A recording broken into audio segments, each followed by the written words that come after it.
बिस्मिल्लाहिर्रहमानिर्रहीम। अस्सलाम वालेकुम। मैं हूं असद और आप देख रहे हैं असद इलेक्ट्रिकल।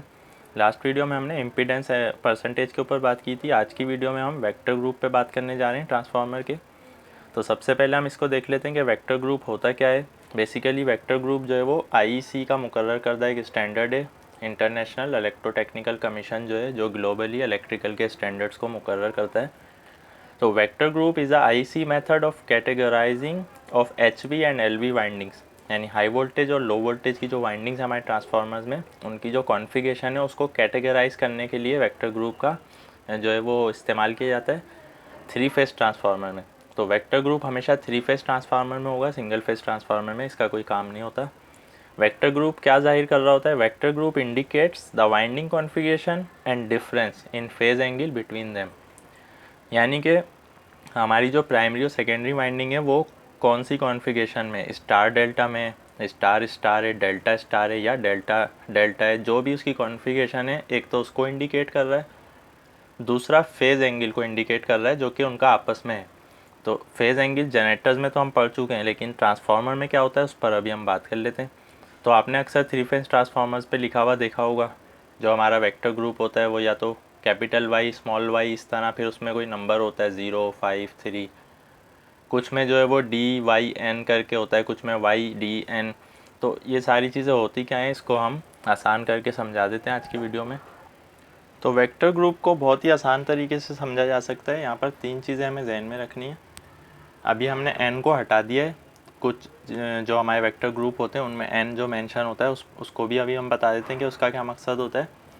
तो ज़्यादातर आपने देखा होगा कि इस तरह होता है, डी वाई 11 लिखा हुआ है या वाई डी 11 लिखा हुआ है, कुछ वर्ड्स कैपिटल में कुछ स्मॉल में। तो सबसे पहले ये समझ लें, कैपिटल लेटर जो होगा वो प्राइमरी वाइंडिंग की कॉन्फ़िगरेशन को रिप्रेजेंट कर रहा है और स्मॉल लेटर जो है वो सेकेंडरी वाइंडिंग को। यानी कि अगर एक जगह लिखा हुआ है कि कैपिटल डी स्मॉल वाई, तो इसका मतलब ये है कि हमारी प्राइमरी वाइंडिंग डेल्टा में, सेकेंडरी वाइंडिंग जो है वो स्टार में या वाई कनेक्शन में। जैसा कि हम जानते हैं कि स्टार कनेक्शन को हम वाई कनेक्शन भी कहते हैं।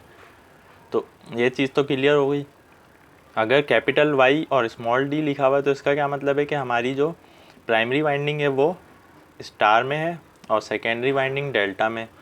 अगर दोनों वर्ड्स जो है वो एक ही हैं लेकिन एक कैपिटल है एक स्मॉल है, यानी कि कैपिटल डी और स्मॉल डी, तो इसका मतलब ये होगा कि प्राइमरी वाइंडिंग हमारी डेल्टा में और सेकेंडरी भी डेल्टा में। और अगर दोनों वाई हैं तो प्राइमरी वाइंडिंग भी वाई में स्टार में और सेकेंडरी भी स्टार में। तो ये तो सिर्फ इस चीज़ को रिप्रेजेंट कर रहे हैं जो हमारे लेटर्स हैं। जो नंबर्स हैं वो किस चीज़ को, वो फेज़ एंगल को रिप्रेजेंट कर रहे हैं। किस तरह, एक क्लॉक की एग्जांपल से इन्होंने यहाँ पर बताया हुआ होता है। ये आप देख सकते हैं, एक वॉल क्लॉक है हमारे पास। तो जो भी इसके आगे नंबर है वो जो घड़ी का टाइम होगा उसके हिसाब से उसकी वाइंडिंग की कॉन्फ़िगरेशन होती है। मसलन अगर डी वाई 11 है तो इसका मतलब ये है कि डी जो हमारी प्राइमरी वाइंडिंग है वो तो डेल्टा में है, लेकिन सेकेंडरी वाइंडिंग के साथ चूँकि नंबर है तो जो सेकेंडरी वाइंडिंग है उसका जो फेज़ एंगल है वो इस तरह है कि वो घड़ी में अगर देखा जाए तो 11 की तरफ जब सुई होगी तो जो हमारी वाई कनेक्शन की वाइंडिंग है वो इस तरह होगी। आप देख सकते हैं हमने डॉट से मेंशन किया हुआ है, इस तरफ इसका मुंह होगा। अगर लिखा हुआ है मसलन वाई डी 5, तो ये क्या हुआ कि प्राइमरी वाइंडिंग तो स्टार में आ गई, सेकेंडरी वाइंडिंग डेल्टा में। 5 का क्या मतलब है कि जिस तरह घड़ी में 5 o'clock होते हैं, 5 बजते हैं, तो इसका जो फेज़ एंगल है वो इस तरह एडजस्ट किया हुआ होता है इन्होंने ट्रांसफार्मर के अंदर वाइंडिंग्स में कि वो उसका जो रुख है वो 5 बजे की तरफ जा रहा होता है घड़ी के। तो ये आप देख सकते हैं डॉट से हमने यहाँ पर दिखाया हुआ है। इसी तरह कैपिटल डी और स्मॉल डी आ गए, तो दोनों वाइंडिंग्स डेल्टा में है, मगर फ़र्क किस चीज़ का है, यहाँ पर नंबर जो आ रहा है। तो ये भी डेल्टा है ये भी डेल्टा है, लेकिन ये 6 है यानी कि 6 o'clock। तो 6 o'clock नीचे की तरफ होगा, तो आप देख सकते हैं कि इसकी वाइंडिंग दोनों अपोजिट हैं एक दूसरे के। अगर दोनों वाई हैं मगर नंबर यहाँ पर 3 लिखा हुआ है तो इसका क्या मतलब है कि प्राइमरी वाइंडिंग भी स्टार कनेक्शन में, सेकेंडरी भी स्टार कनेक्शन में, मगर उसका जो फेज़ एंगल है वो इस तरह है, 3 की तरफ है। यानी जब 3 बजते हैं घड़ी में तो ये 3 की तरफ हो जाएगी।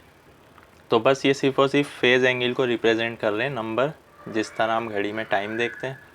और जो हमारे लेटर्स हैं, कैपिटल लेटर हमेशा प्राइमरी वाइंडिंग को, स्मॉल लेटर हमेशा सेकेंडरी वाइंडिंग को रिप्रेजेंट कर रहा है, और जो नंबर्स हैं वो हमारे फेज़ एंगल को, यानी वाइंडिंग उस पर किस एंगल से फिट हुई हुई है। तो अगर ये चीज़ क्लियर है तो एक स्टेप आगे बढ़ते हैं यहाँ से। तो अब हम बात कर लेते हैं एन के ऊपर। तो आप देख सकते हैं कि अगर डी वाई एन इस तरह लिखा हुआ है तो इसका क्या मतलब है कि हमारी प्राइमरी वाइंडिंग तो डेल्टा में और वहाँ पर न्यूट्रल नहीं होता।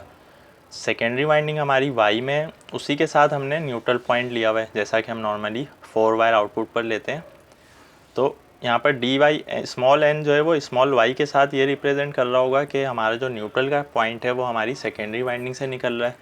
तो बस एन का मतलब होगा neutral point at secondary winding. अगर एन पहले आ गया तो इसका मतलब ये होगा कि हमारी प्राइमरी पर एन है और सेकेंडरी डेल्टा में होगी तो वहाँ पर एन नहीं होगा। तो एन सिर्फ और सिर्फ न्यूट्रल को रिप्रेजेंट कर रहा है, बाकी अब सारी चीज़ें अपनी जगह हैं और नंबर जो है वो अपनी जगह रहेगा। यहाँ पर 11 की जगह अगर 6 हो जाएगा तो ये वाइंडिंग घूम जाएगी, 6 की तरफ आ जाएगी। लेकिन जो एन है वो रिप्रेजेंट कर रहा है कि हम न्यूट्रल का जो कनेक्शन है वो कौन सी वाइंडिंग से ले रहे हैं, प्राइमरी या सेकेंडरी में हमारे। तो आखिर में हम देख लेते हैं कि इसकी इंपॉर्टेंस क्या है या इसकी हमें ज़रूरत क्यों पड़ती है। तो वही बात आ जाती है जिस तरह हमने इम्पीडेंस में बताया था कि जब भी हमें पैरेलल ऑपरेशन में लेना होगा ट्रांसफार्मर्स को, दो या दो से ज़्यादा, तो उनका वेक्टर ग्रुप सेम होना चाहिए। अगर वेक्टर ग्रुप सेम नहीं होगा तो फेज़ एंगल नहीं मैच करेगा, जिसकी वजह से हमारा सर्कुलेटिंग करंट बढ़ जाएगा और उसके वजह से दूसरे फॉल्ट्स भी आएंगे।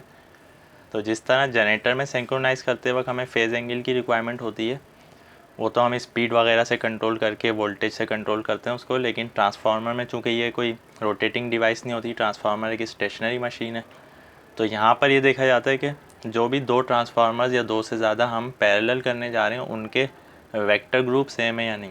तो वेक्टर ग्रुप की इम्पोर्टेंस भी हमेशा पैरेलल ऑपरेशन के लिए ही होती है। तो आज की वीडियो में हमने कोशिश की है कि वेक्टर ग्रुप को आसान करके समझा दिया जाए। फिर भी आपका कोई क्वेश्चन या कन्फ्यूजन है तो आप कमेंट में पूछ सकते हैं। आज के वीडियो में हमने ट्रांसफार्मर की जो नेम प्लेट इन्फॉर्मेशन थी उसको कवर कर लिया है। अब इंशाल्लाह हम नेक्स्ट वीडियोस की तरफ बढ़ेंगे। आज की वीडियो के हवाले से कोई भी आपका क्वेश्चन है आप कमेंट में पूछ सकते हैं। वीडियो पसंद आने की सूरत में लाइक करें। नेक्स्ट वीडियो तक के लिए इजाज़त दीजिए। अल्लाह हाफ़िज़।